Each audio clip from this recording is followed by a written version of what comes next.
Reputasyon, Part 20. Naramdaman niya nang dahan-dahan siyang buhatin ni Ace palabas ng banyo at ihiga sa malaking kama nito. Magpahinga ka muna. Bulong ni Ace nang maihiga na siya sa malambot na kama. Uuwi na ako. Sagot ni Samantha at sinubukang bumangon. Samantha, kahit ngayon lang makinig ka sa akin. Pero hahanapin ako sa bahay. Tawagan mo sila. Sabihin mong dito ka sa akin matutulog ngayong gabi. Sagot ni Ace. Napaangat siya ng mukha at napatitig sa mga mata ni Ace na seryoso. Bakit ko naman sasabihin yun? Dahil yun ang totoo. Pwede naman akong umuwi ngayon. Ihatid mo ako kung gusto mo. Pamimilit niya at muling sinubukang bumangon at muli pinagilan siya ni Ace. Ace, dito ka matutulog. Tapos, pero, Samantha, kaya ka napapahamak dahil di ka marunong makinig. May galit sa tono ni Ace. Ano na lang sasabihin nila? Pag may nakaalam na dito ako natulog sa cottage mo, kasama ka. Wala akong pakialam sa sasabihin nila. Wala ka rin bang pakialam na madikit ang pangalan ko sa isang tulad mo? Samantha, please. Kailangan mong magpahinga. Bukas na natin pag-usapan yan. Ace, handa ka bang madikit ang pangalan mo sa isang Santos? Tanong ni Samantha. Yes. Mabilis na sagot ni Ace. Natinag siya pero nagpatuloy pa rin. Hindi ka ba nahihiya na ang isang tulad mo ay makasama ang isang tulad ko? Would you stop? No, Ace. Yes, Samantha. Yes. Wala akong pakialam sa sasabihin nila. Wala akong pakialam kanino man. Ang mahalaga sa akin ligtas ka at kasama mo ko. Why? Kunot noong tanong ni Samantha habang titig na titig siya sa mga mata ni Ace. Kailangan pa ba ng dahilan? Why, Ace? Just answer my question. Samantha, please. Ayaw mo ba akong paalisin dahil nag-aalala ka na baka may makaalam na nangyari sa akin sa loob ng resort mo? Nag-aalala ka ba na mailagay ko sa iskandalo ang resort mo, ha, Ace? What? Kunot noong tanong ni Ace at napamura sa hangin at naglakad sa may bintana. Don't worry, Ace. Kung yun ang inaalala mo, hindi ako magsusumbong. Hindi ko ilalagay sa skandalo ang Bienvenida. Yun ba talagang iniisip mong dahilan ko, ha, Samantha? Ganyan ba kababaw ang tingin mo sa akin? May galit sa tonong tanong ni Ace sa kanya at tinapunan siya ng tingin. Alam kong simula pa lang ayaw mo na ako dito sa resort mo. Dahil ano nga bang maibibigay ng isang tulad ko? Nakalat ang baho sa bayan na ito. Ni ayaw mo nga. I will make them pay, Samantha. Putol ni Ace sa sasabihin pa sana niya. I will. Ako mismo magpapahuli sa kanila sa ginawa nila sa'yo. Tagis bagang napatuloy ni Ace. What? Wala akong pakialam kung maiskandalo man ang resort pati na pamilya ko. Sanay na rin naman kami doon at wala akong pakialam na sa pangalawang pagkakataon ay isang Santos na naman ang naglagay sa iskandalo sa pamilya ko. Sagot ni Ace at sinulyapan siya. Napakagatlapi siya dahil kung itutuloy nga ni Ace ang pagpapahuli sa mga gumawa sa kanya ng masama, ito ang pangalawang iskandalong binigay ng pamilya niya sa mga Bienvenida. You don't have to do that. I'm okay. Wala namang masamang nangyari sa akin. You saved me. What if hindi ako dumating? Paano kung wala ako doon para iligtas ka, ha, Samantha? Can you picture it? Can you imagine what will happen to you? No. No. Mabilis na sagot niya at napaiyak. Natatakot akong isipin, Ace. Natatakot ako. Patuloy ni Samantha at napaiyak na naman. Samantha. At lumapit ito sa kanya at niyakap siya ng mahigpit. You are safe now. wala nang makakagawa ng masama sa'yo. I will protect you. Will you? Tanong niya at kumalas sa pagkakayakap. Yes, Samantha, I will.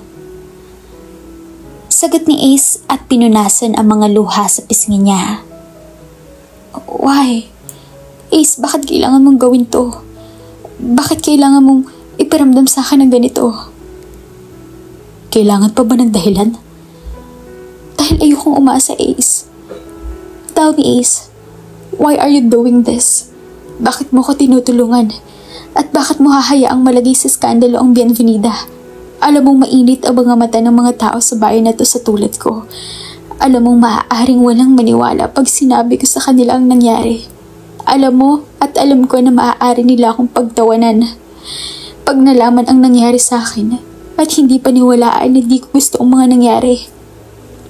Mahabang sabi ni Samantha habang umiiyak. Don't think about them. Ako ang magsasabi at magpapatunay ng lahat.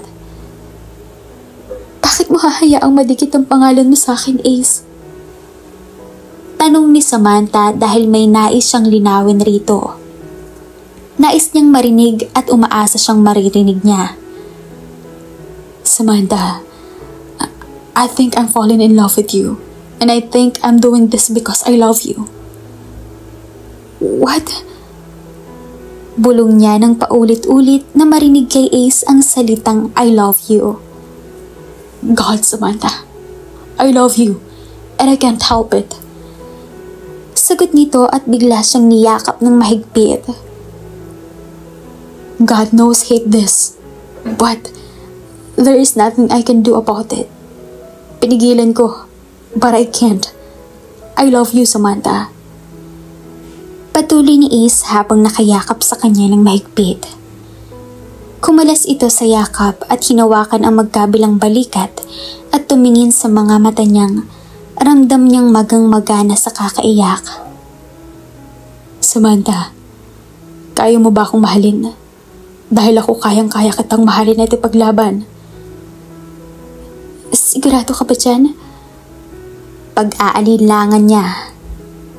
Yes, kaya kitang ipaglaban sa buong San Roque. Kaya kitang iharap sa bayan na to, Samantha. Sagot ni Ace na lalong nagpaiyak sa kanya. Ace. Bulong ni Samantha.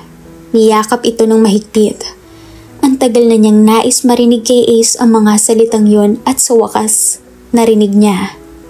Naniniwala siyang kaya siyang ipaglaban ito at kaya siyang iharap sa bayan nila. I love you, Samantha. Bulong ni Ace sa buhok niya. I love you too, Ace. I will make them pay, Samantha. Lahat ng involved sa nangyari sa'yo, pananagutin ko sa batas. Hindi nila ako matatakasan. Kahit pa sabihin mong malagay sa skandalo ang Bienvenida. Ang mahalaga, managot ang mga gumawa sa'yo nito. Thank you, Ace. Umiiyak na pasalamat niya. Kinabukasan, nagmulat siya na maliwanag na ang buong paligid. Kaagad niyang hinanap si Ace, pero wala. Ace? Tawag niya at dahan-dahang bumangon. Ace? Tawag niya ulit pero walang sumasagot. Bumangon na siya at nag-ayos ng sarili. Marahil umuwi si Ace kagabi nang makatulog na siya. Bulong ng isip niya habang nag-aayos para umuwi na. Papalabas na siya ng cottage nang makita si Ace na paparating. Samantha, tawag ni Ace. Saan ka galing? Tanong ni Samantha nang malapit na. May inasakaso lang, kumain ka na ba? Tanong ni Ace. Hindi pa, pero sa bahay na ako kakain. Ihahatid na kita. Wait here. Sabi ni Ace at bago pa siya makatanggi, mabilis na itong nakapasok sa cottage. Huwag mo na akong ihatid. Kaya ko naman. No. Mabilis na tanggi nito at pinatong sa mga balikat niya ang maong jacket nito na kinuha sa cabinet. Suot pa rin niya ang damit ni Ace. dahil nga nasira ang damit niya kagabi sa mga nangyari. Let's go. Yaya ni Ace at hindi na siya nagprotesta pa. Habang naglalakad sila papunta sa parking lot, may mga matang nakasunod sa kanila. Mga staff na ewan niya kung bakit, pero tila alam ng mga ito kung ano ang nangyari sa kanya. Alam ba nilang nangyari kagabi? Tanong niya habang naglalakad sila ni Ace. Yes, nagpatawag ako ng meeting kanina at sinabi kong mga nangyari. Pero Ace, I'm okay and... This is not just about you, Samantha. Para na rin to sa seguridad ng buong resort. Para hindi na rin maulit pa ang mga nangyari. Sagot ni Ace. Napakagatlabi siya. Just trust me, Samantha. Dagdag pa nito at kinuha ang kamay niya. Nailang siya dahil may mga taong nakakakita sa kanila. Don't mind them. Bulong ni Ace at mahigpit na hinawakan ng kamay niya. Sinulyapan niya ang kamay na mahigpit na hawak ni Ace. Lihim siyang natuwa dahil pakaramdam niya, handa na siyang iharap ni Ace sa buong San Roque. Hindi pa rin ako nagbe-breakfast. Okay lang bang kumain muna tayo bago kita ihatid? Tanong ni Ace nang makasakay na sila ng kotse. Huwag na, busog pa naman ako. Isa pa baka may ibang makakita sa atin. Baka kung ano pang isipin. Sagot niya at napansin ang pagbuntong hininga ni Ace. Hindi pa ba malinaw sa'yo ang lahat, Samantha? Kaya kitang iharap sa buong San Roque.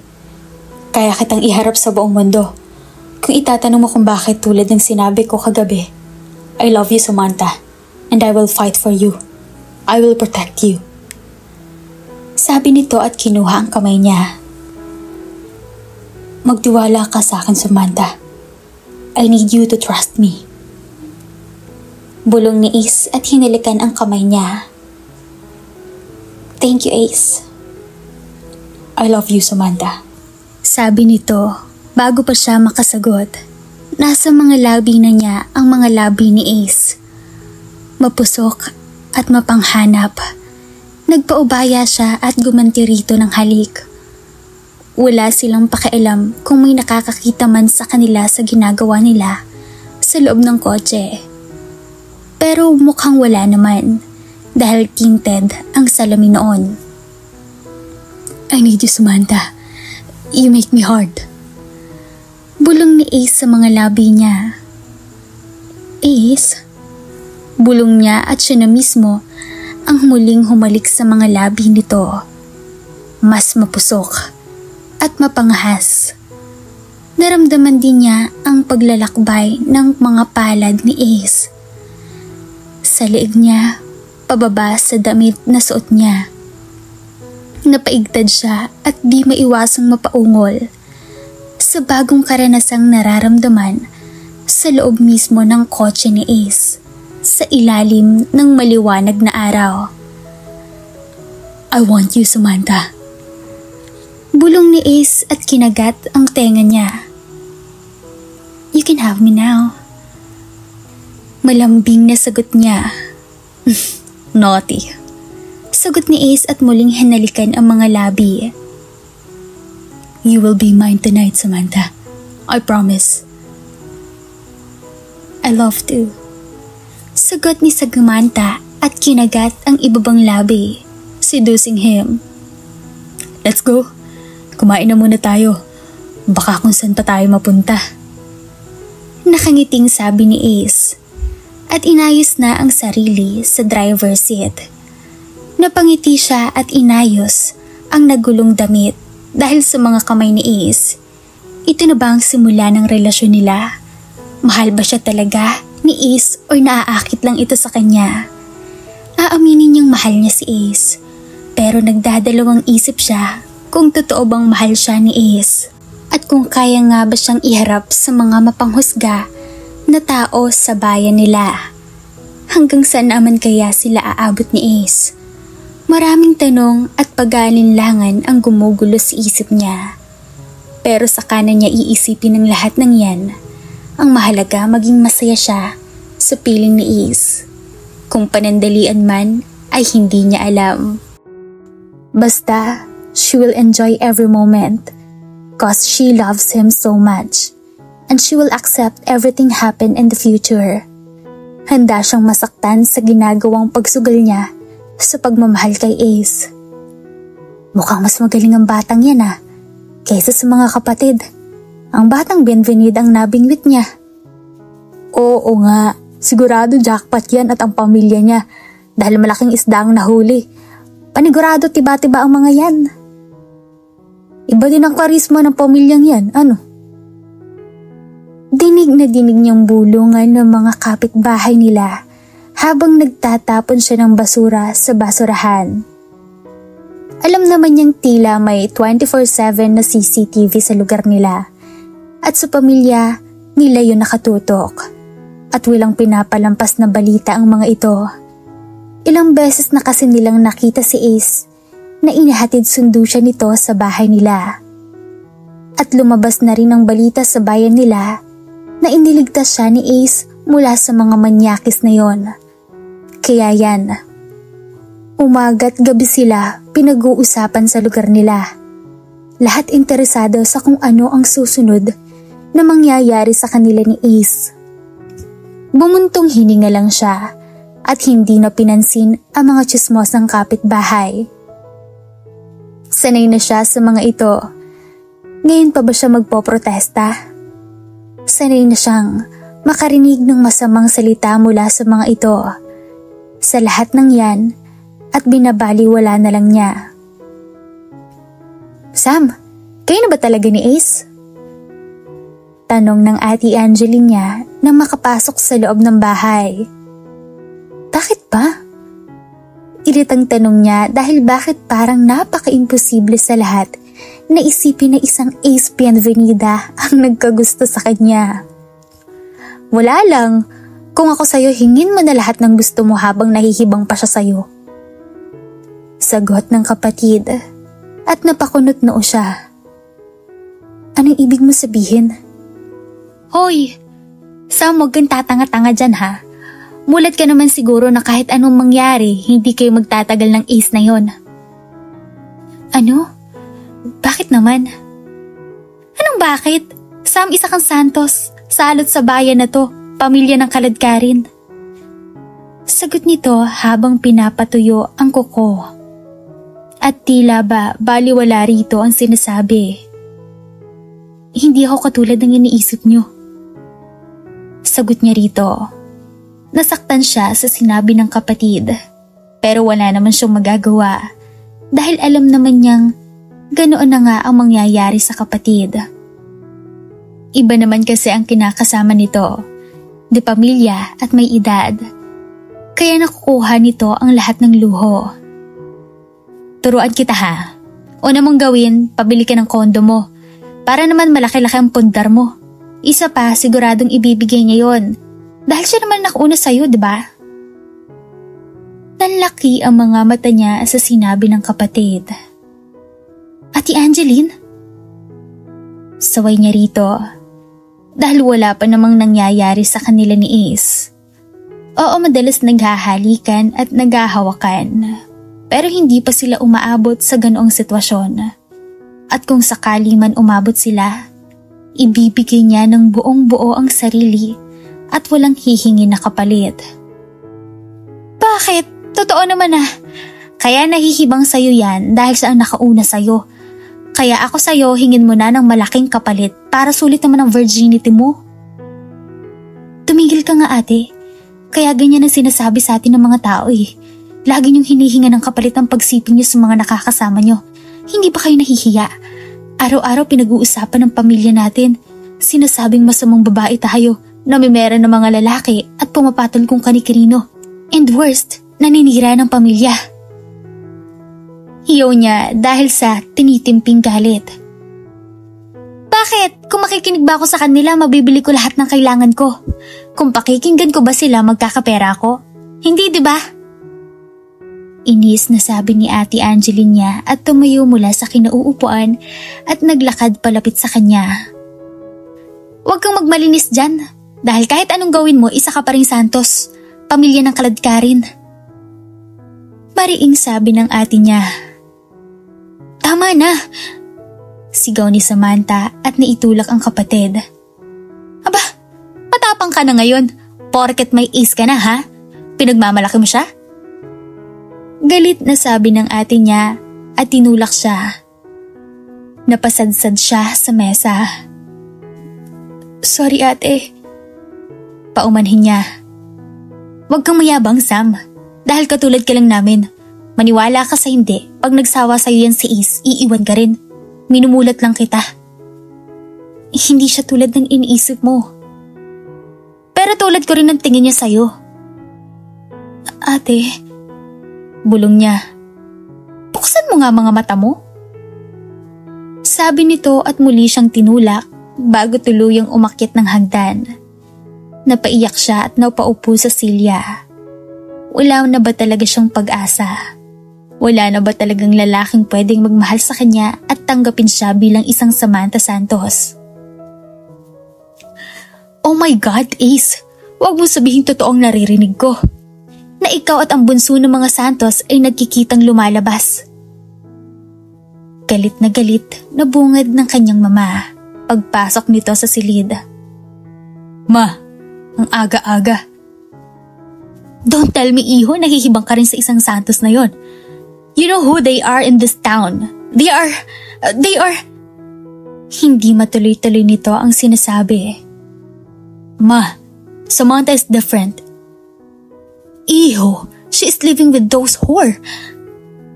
Mabilis na sabi nito at kinagulat niya ang masamang salitang lumabas sa bibig ng ina. Kilala ni Ace ang ina na takot magbanggit ng masamang salita. Pero nagawa nito ngayon. Ma, she's not like that. Samantha is different. Pagtatanggol ni Ace at tumayo mula sa kama. What makes her different, huh? She's living with her sister. Her one sister is the new kabit of Mr. Sandoval, and her other sister used to be your dad woman. For God's sake, Ace, bigyan mo naman ng kahihiyan ng pamilyang to. Sabi ng mama niya, bumuntong hininga siya. Ayaw ni Ace makipag-away sa ina. Isa pa, hindi nila dapat pinag-aawayan si Samantha. Just forget what happened in the past, ma. Bulong niya at lumapit sa ina. Iho, if you want me to live in peace, please leave that whore. Matigas na sagot nito at mabilis na tumalikod.